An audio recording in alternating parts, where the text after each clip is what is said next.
I run Unit 3 at the Bartlett School of Architecture together with Julia King. Commonly, students at architecture school respond to a speculative brief, often a speculative client, and sometimes even a speculative site. What we've decided to do this year in the unit is to team up with a real client, respond to a real brief, and work on a real site. And during the spring term in 2015, we will realise the students' designs at full scale. In order to realise our design by making with a real client, with a real site all year, we've teamed up with a woman called Jane, who runs a charity called Global Generation within the King's Cross development site. It's a little oasis of creativity that serves the local community. It works with local contractors, a whole range of people from within different walks of life in King's Cross. I'm Jane Rutherford, and I'm one of the people that set up Global Generation 11 years ago. And we never quite imagined we'd be doing a project like this. But it is very much in keeping with the reason why we did set up Global Generation. It's all about giving young people experiences of the natural environment, but not just in the middle of the countryside, also right in the middle of the city, under the concrete. The developer didn't want a permanent garden, or was frightened of a permanent garden, so it was about actually allaying their fears more than anything else. And the skips worked out really well. They found 6 old skips for us. We've now got 7, and that's actually been turned into, for me, a teaching garden, a sort of an urban teaching garden, which has been really good. Hi, I'm Valerie Vyvial. My project is designing a chicken coop for Global Generation. One of the central component of my design is a silver birch tree. I'm designing a earthbag cool store for the skip garden at King's Cross. So my structure is going to be a cover for a dining area, and the dining area I'm in collaboration with my course mate Yangyang, and it's a wetland dining area that turns grey water to green water. So when I first went to the skip garden, I was really impressed how they all sat down and had lunch together, and to me it was incorporating everything the skip garden stands for. So I wanted to make a structure in which they could have their garden in any weather, and then in sunnier, warmer conditions, there's a mechanism at the back, and you turn a handle and it pulls down the back, and the whole thing opens up, and if you're in here it'll really open up and look out over the garden. The real theme for this year has been the idea of design by making, and what we mean by that is an iterative process which involves drawing, but critically making at a one-to-one scale. What this allows the student to do is to get a genuine understanding of what materials can and cannot do. As professionals nowadays, we're trained to be risk averse, and really only by making mistakes can students learn. And what isn't a better way of learning than to have made something at one-to-one that's failed and that's had to be rectified and fixed. That's an understanding that a student will never forget.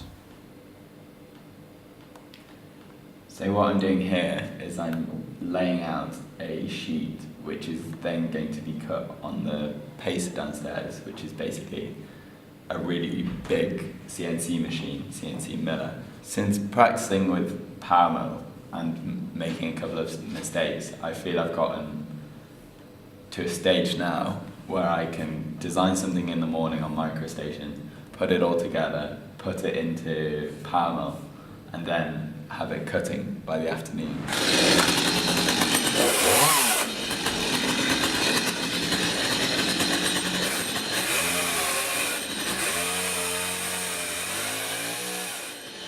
What nobody really anticipated at the beginning of the project is how large these structures would get.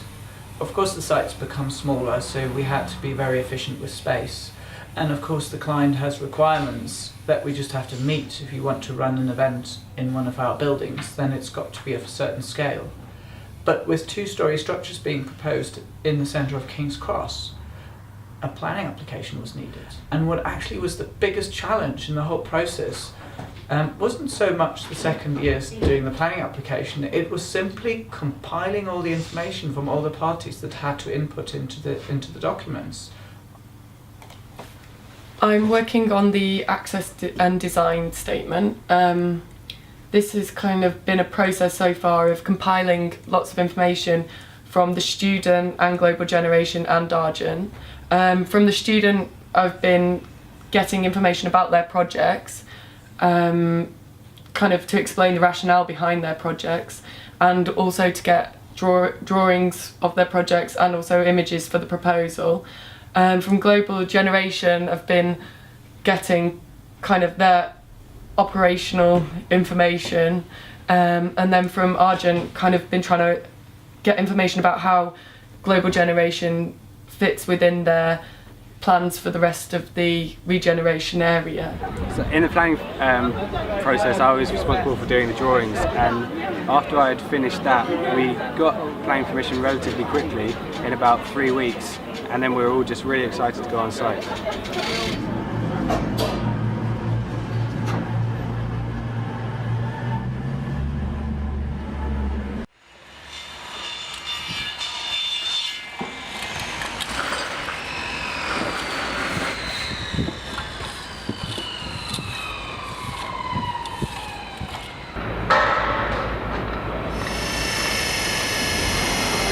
Hi, I'm Iman, and this is the site for my inhabitable hydroponic hedge. It's a timber structure cladded in wine glass bottles which use water to water the plants that be in them. So this here is about 6 tons of clay. It's just come out of the ground 200 metres south of here in another BAM construction site where they're taking out they're digging for foundations. In order to make it feasible, so it had to go beyond what's normally happens in an architecture school, which is that the project is conceived as a theoretical one and turn into something where we could really build it.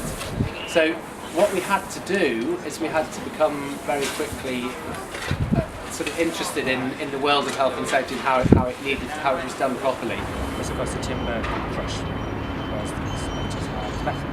Well, my name's David. I'm the site supervisor for the project at the Skip Garden. I'm also an architect, and I've always tried to kind of find a nice balance between drawing and making, and that is sometimes difficult when working as an architect. However, it's one of the great things that this project is kind of addressing is this nice kind of blur between when you draw something and when you make something. I got involved in the project. The Bartlett asked me to assist Jan and Julia in the way the project was being run and conducted, and I got involved with tutorials with the students when they had their early designs before they got on site, and to be honest, some of the designs, like the one I'm standing in here, I thought were a bit ambitious for one second-year student to work on and complete, but here we are. Rachel is doing it. She will finish it. It's going to be really excellent, and there's some other work behind me which is really impressive. And so suddenly coming down to site and seeing the energy and the skill and the learning that has been achieved by the students is fantastic. We're on the top floor of the glass house lantern, which means we're on top of a shipping container. The glass house lantern is a structure that I kind of made to support the twilight gardening sessions that Global Generation run every week at the Skip Garden. They are really integral to the maintenance of the garden, and what's so good about them is that they bring people from all walks of life to the garden, so it's a really good way to bring the community together. What I'm really passionate about is to explore the potential of architecture as a process rather than a product. A process which can empower and engage communities to contribute towards the shaping of the city that they want to live in. And that's exactly the type of agenda that we wanted to run with the unit and the students. We wanted to teach them design as a process of collaborative making, whereby people can be actively part of designing and building their built environment. On one Saturday, for example, we had over 40 people who showed up at 9 o'clock in the morning to help build the student structures.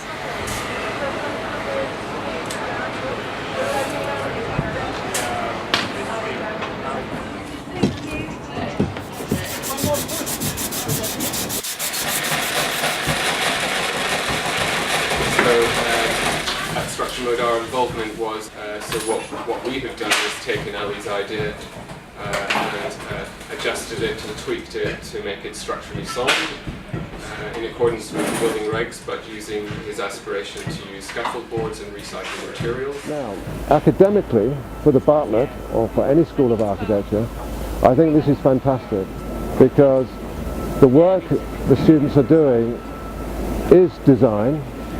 It is not necessarily high-tech, cutting-edge design because everything is worked with materials that they can handle, and they've begged, borrowed and stolen materials to make it happen. But the important thing is they've learned through the process of managing, organising, funding and designing and putting together. So the set of skills that they've got at the end of this process is fantastic, and in a way I would say it's a very classy bit of academic learning. Yes, but there's something about being incredibly pragmatic and just working with what is here on site and standing in our own ground. And that's what I feel has been good in this project. Right from the get-go I said this is not a fashion statement. I don't want gimmicky things that are just done for an exhibition. It's got to be practical, it's got to work, and I feel that the students and tutors at the Bartlett really respected that and worked along the same lines as we were. So it was great when the Bartlett School knocked on my door and said, could we work with you in terms of our move to the next site.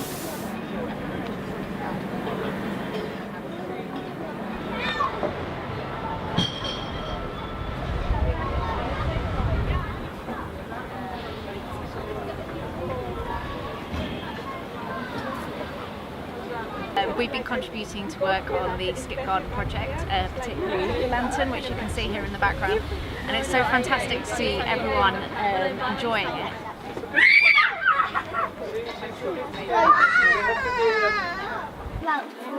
Oh, he's trying to get down now.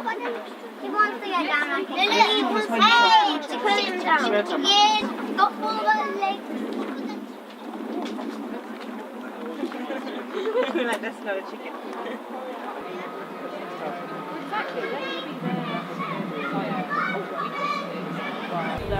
Down there. Do you know how to do it?